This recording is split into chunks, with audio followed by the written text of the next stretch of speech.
TV 24 news ವಾಹಿನಿಗೆ ಸ್ವಾಗತ. ತುಮಕೂರು ಜಿಲ್ಲೆ ಕಂಡ ಖ್ಯಾತ ಇತಿಹಾಸ ತಜ್ಞ ಹಾಗೂ ನಿವೃತ್ತ ಇತಿಹಾಸ ಪ್ರಾಚಾರ್ಯ ಮರಿಬಸಪ್ಪ ಅವರೊಂದಿಗೆ ಇತ್ತೀಚೆಗೆ ನಮ್ಮ ನ್ಯೂಸ್ ಸಮೂಹದ ರಾಜ್ಯ ಉಪಸಂಪಾದಕ ಬಸವರಾಜ್ ರವರು ಮುಕ್ತವಾಗಿ ಸಂವಾದ ಮಾಡುವ ಸಂದರ್ಭದಲ್ಲಿ ಮಧುಗಿರಿ ನಗರದಲ್ಲಿಯೂ ಕೂಡ ಐತಿಹಾಸಿಕವಾಗಿ ಪ್ರಾಚೀನ ಕಾಲದ ಹಲವು ಕಲ್ಯಾಣಿಗಳು ಖಾಸಗಿಯವರು ಒತ್ತುವರಿ ಮಾಡಿ ವಿವಿಧ ವಾಣಿಜ್ಯ ಕೆಲಸಗಳ ಬಳಕೆಗಾಗಿ ಒತ್ತುವರಿ ಮಾಡಿದ್ದಾರೆ.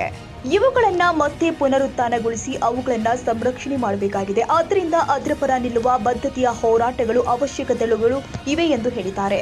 ಇದೇ ಸಂದರ್ಭದಲ್ಲಿ ಶಿಕ್ಷಕರೊಬ್ಬರು ಕೂಡ ಈ ವಿಷಯಕ್ಕೆ ತಕ್ಕಂತೆ ಪೂರಕವಾಗಿ ಮಾತನಾಡಿರುವುದು ಸ್ಪಷ್ಟತೆಯಾಗಿದೆ. ಅದೇನೋ ವೆಂಕಟೇಶ್ವರ ಸ್ವಾಮಿ ದೇವಸ್ಥಾನ ಹತ್ರ ಐತಿ ಅಂತ ಹೇಳ್ತಿದ್ರು, ಅಷ್ಟೇ ವಿಚಾರ.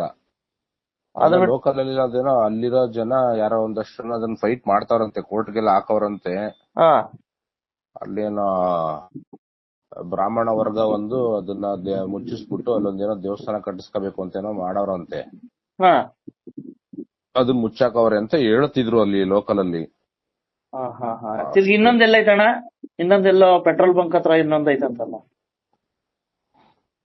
ಅದೇ ಅವಾಗ ನಿಮ್ಮ ಇವರು ದೊಡ್ಡಪ್ಪ ಅವರು ಅದೆಲ್ಲ ಮಾಡಿದ್ರು ಮದ್ಗಿರಿಲಿ.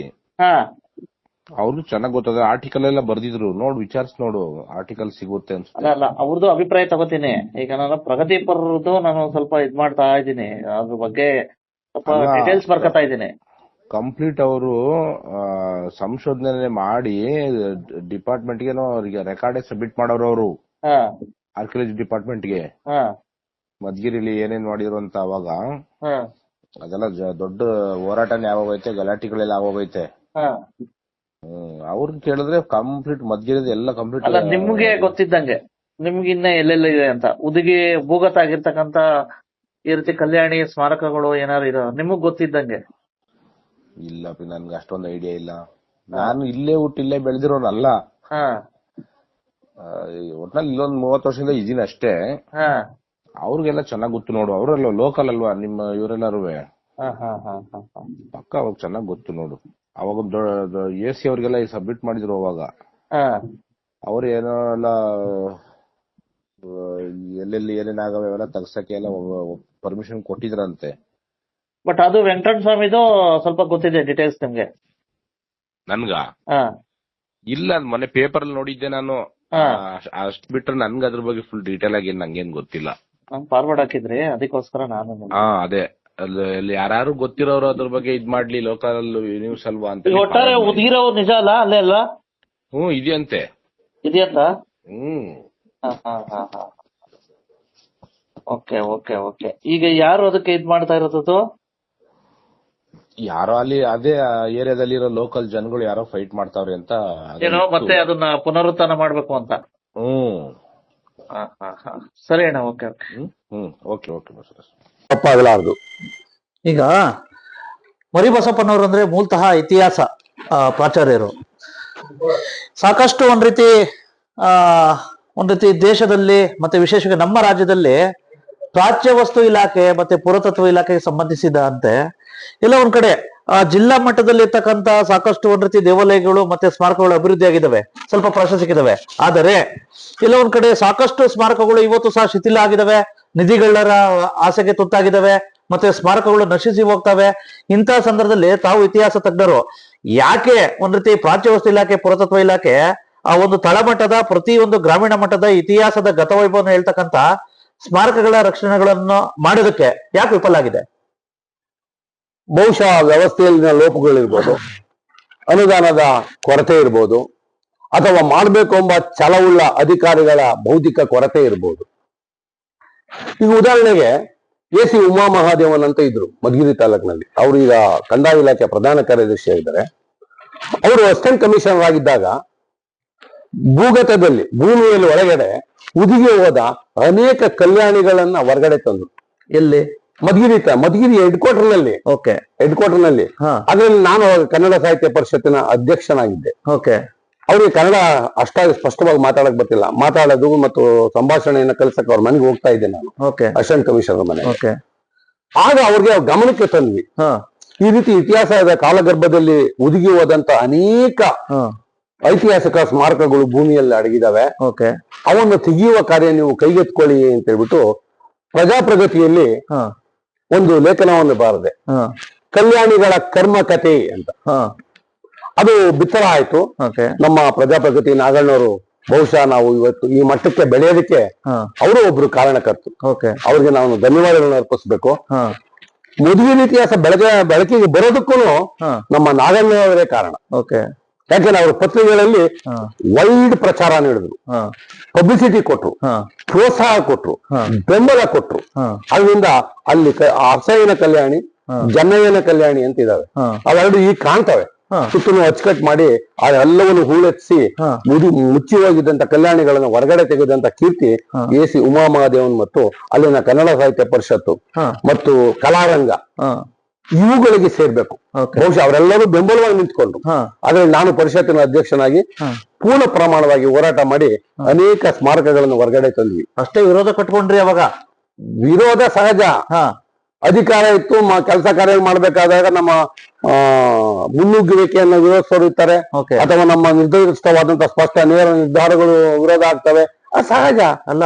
ಇವಾಗೂ ಸಹ ಕೆಲವು ಹಂಗೆ ಇವಾಗೂ ಸಹ ಕಲ್ಯಾಣಿ ಮೇಲೆ ಏನೋ ಇದ್ ಮಾಡಿದ್ದಾರೆ, ಸಾಕಷ್ಟು ಅಭಿವೃದ್ಧಿ ಚಟುವಟಿಕೆಗಳು ಮಾಡಿದ್ದಾರೆ, ಸಾಕಷ್ಟು ಪೆಟ್ರೋಲ್ ಬಂಕ್ಗಳು ನಿರ್ಮಾಣ ಮಾಡಿದಾವೆ ಅಂತ ಹೇಳ್ಬಿಟ್ಟು. ಹೌದು.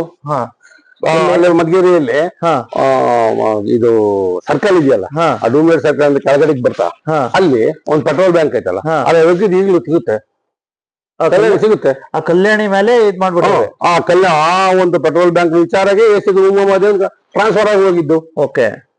ಅದ್ರ ಅವ್ರ ಪರವಾಗಿ ನಾವು ಸ್ಟ್ರೈಕ್ ಮಾಡಿದ್ವಿ. ಅವ್ರನ್ನ ಸಾಗರಕ್ಕೆ ವರ್ಗಾವಣೆ ಮಾಡಿದ್ರು. ಇವಾಗೂ ಸಹ ಹಂಗೆ ಇದೆ, ಈಗಲೂ ಇದಾವೆ. ಯಾಕೆ ಧ್ವನಿ ಎತ್ತಿಲ್ಲ ಯಾರು? ಧ್ವನಿ ಹೋರಾಟಗಾರರ ಕೊರತೆ ಇದೆ. ರಾಜಕೀಯ ವ್ಯಕ್ತಿಗಳ ಪ್ರಭಾವಕ್ಕೆ ಸಿಕ್ಕಿ ಅವರ ಕೈಗೊಂಬೆಗಳಾಗಿರ್ತಾರೆ. ತಮ್ಮ ಕೆಲಸಗಳ ಕಾರ್ಯಗಳ ಸ್ವಾರ್ಥಕ್ಕಾಗಿ ಐತಿಹಾಸಿಕ ಸ್ಮಾರಕಗಳನ್ನ ಬಲಿ ಕೊಡಕ್ ಏನಂತೆ? ಅಷ್ಟೊಂದು ಪ್ರಭಾವಿ ಇರ್ತಾರೆ. ಅಲ್ಲ, ಟ್ರಾನ್ಸ್ಫರ್ ಮಾಡಿಸೋದು ಬಿಟ್ರು ಮಾಡೋ ಅಧಿಕಾರ ಎಲ್ಲರಿಗೂ ಇರ್ತೈತೆ, ಮಾಡಿಸ್ತಾರೆ. ಹೌದು, ಅವಾಗಿದ್ದೇ ಹಾಗೆ. ಒಟ್ಟಾರೆ ಈ ರೀತಿ ಸಾಕಷ್ಟು ಇತಿಹಾಸದ ಒಂದ್ ರೀತಿ ಸ್ಮಾರಕಗಳು ಇದಾವೆ, ಭೂಗತವಾಗಿವೆ. ಮಿಡಿಗೇಸಿಯ ಪಕ್ಕದಲ್ಲಿ ಒಂದು ದಂಡಿ ದಿಬ್ಬ ಅಂತ ಇದೆ, ಅಲ್ಲಿ ಬೆಟ್ಟದಲ್ಲಿ ಮುದುಗಿ ಹೋಗಿದ್ದಾವೆ. ಅವುಗಳನ್ನ ಸಂಶೋಧನೆ ಮಾಡಕ್ಕೆ ಯಾರು ರೆಡಿ ಇಲ್ಲ. ಒಂದು ಕಾಲದಲ್ಲಿ ಹೈದರಾಲಿ ಅಲ್ಲಿ ಹಾಳಾಗಿದ್ದವನು ಮುಂದೆ ಮೈಸೂರಿನ ಅರಸನಾಗಿ ಮೆರೀತಾನೆ. ಆ ವ್ಯಕ್ತಿ ಶಿರದಿಂದ ಮಧುಗಿರಿಗೆ ಬಂದು ಮಲ್ಲರಾಜನ ಮನೆಯಲ್ಲಿದ್ದ. ಅಲ್ಲಿ ಐತಿಹಾಸಿಕ ವಿಚಾರಗಳಿವೆ, ಕೃತಿಗಳಲ್ಲಿದ್ದಾವೆ. ಚಾಮರಾಜೇಂದ್ರ ಒಡೆಯರ ವಂಶಾವಳಿ ರತ್ನಾಕರ ಪುಟ ಸಂಖ್ಯೆ 111ರಲ್ಲಿ ಇದು ದಾಖಲಾಗಿದೆ. ಅರಮನೆಯ ದಾಖಲೆಗಳಲ್ಲಿದೆ.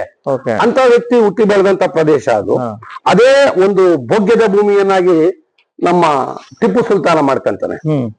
ಟಿಪ್ಪು ಸುಲ್ತಾನ ಯಾವ ಭೂಮಿಯಲ್ಲಿ, ಯಾವ ಪುಣ್ಯ ಭೂಮಿಯಲ್ಲಿ, ಮಧುಗಿರಿಯಲ್ಲಿ ಮಲ್ಲರಾಜೇಂದ್ರ ಮನೆಯಲ್ಲಿದ್ದಂತ ಹೈದರಾಲಿ, ಮುಂದೆ ಆತ ಮೈಸೂರಿನ ದಳವಾಯಿಯಾಗಿ ಹೋಗ್ತಾನೆ ಅಲ್ಲಿಗೆ. ಅಲ್ಲಿ ಒಂದು ಪ್ರಮುಖ ಉದ್ದೇಶ ಸೇರ್ಕೊಂತಾನೆ. ಅಲ್ಲೇನೆ ಟಿಪ್ಪು ಸುಲ್ತಾನು ತನ್ನ ಪ್ರಾಬಲ್ಯಕ್ಕೆ ಬಂದು ತಂದೆಯ ನಂತರ ಮತ್ತೆ ಅದೇ ಮಧುಗಿರಿಯ ಮೇಲೆ ದಾಳಿ ಮಾಡ್ತಾರೆ. ಈಗ ಐತಿಹಾಸಿಕವಾಗಿ ಬಹಳ ಮಹತ್ವವನ್ನು ಪಡೆದಂತ ಐತಿಹಾಸಿಕ ನಗರ ಮಧುಗಿರಿ.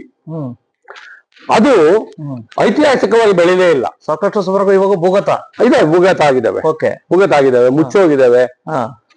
ಅದು ಭೂಮಿಯಲ್ಲಿ ತನ್ನ ಇತಿಹಾಸದ ಸಂಶೋಧಕರು ಏನ್ ಮಾಡ್ತಾವ್ರೆ? ಇತಿಹಾಸ ಸಂಶೋಧಕರು ಪಾಪ, ಈಗ ನಾನು ಸಂಶೋಧನೆ ಮಾಡ್ಬೇಕು, ನಾನು ಕೋಲ್ಗುದ್ಲಿ ತಗೊಂಡು ಹೋಗಕ್ಕಾಗತ್ತಾ? ಅಥವಾ ಯಾವ್ದೋ ಒಂದು ಲೇಖನ ಬರೀಬಹುದು. ಲೇಖನ ಬರೆದಿದ ತಕ್ಷಣ ಅದು ಮ್ಯಾಲೆ ಎದ್ದು ಬರುತ್ತಾ? ಅಲ್ಲಿನ ನಾಯಕತ್ವ, ಅಲ್ಲಿರೋವನ್ನ ಹೊರಗಡೆ ತೆಗೆದು ಸಾಂಸ್ಕೃತಿಕ ಐತಿಹಾಸಿಕ ವಿಚಾರಗಳನ್ನ ಪರಿಚಯ ಮಾಡುವಂತ ನಾಯಕತ್ವ ಬೇಕಲ್ಲಿ. ಅಲ್ವಾ? ನಾಯಕತ್ವ ಕೊರತೆ ಇದೆ, ಬೌದ್ಧಿಕ ಕೊರತೆ ಇಲ್ಲ. ಬೌದ್ಧಿಕವಾಗಿ ಬೆಂಬಲಿಸುವಂತ ಜನ ಇದ್ದಾರೆ, ಬೌದ್ಧಿಕವಾಗಿ ಮಾರ್ಗದರ್ಶನ ಮಾಡುವಂತ ಜನ ಇದ್ದಾರೆ. ಆ ಮಾರ್ಗದರ್ಶಕರ ಅವಶ್ಯಕತೆ ಇಲ್ಲ. ಅವ್ರನ್ನ ಕಟ್ಕೊಂಡು ಅವ್ರಿಗೇನು ಆಗ್ಬೇಕಾಗುವುದಿಲ್ಲ ಅಲ್ವರ. ಅದರಿಂದ ಅವು ಏನ್ ಮಾಡ್ತೇವೆ, ಅಲ್ಲೇ ಭೂಗರ್ಭದಲ್ಲಿ ಉಳ್ಕೊಂಡಿದ್ದಾರೆ. ಒಟ್ಟಾರೆ ಇನ್ನಾದ್ರೂ ಕೂಡ ಕಣ್ಮರೆಯಾದ ಕಲ್ಯಾಣಿಗಳನ್ನ ಮತ್ತೆ ಪುನರುತ್ಥಾನ ಮಾಡಿ ಅವುಗಳನ್ನ ಸಂರಕ್ಷಣೆ ಮಾಡುವ ಕೆಲಸವಾಗುತ್ತಾ ಕಾದು ನೋಡಬೇಕಾಗಿದೆ.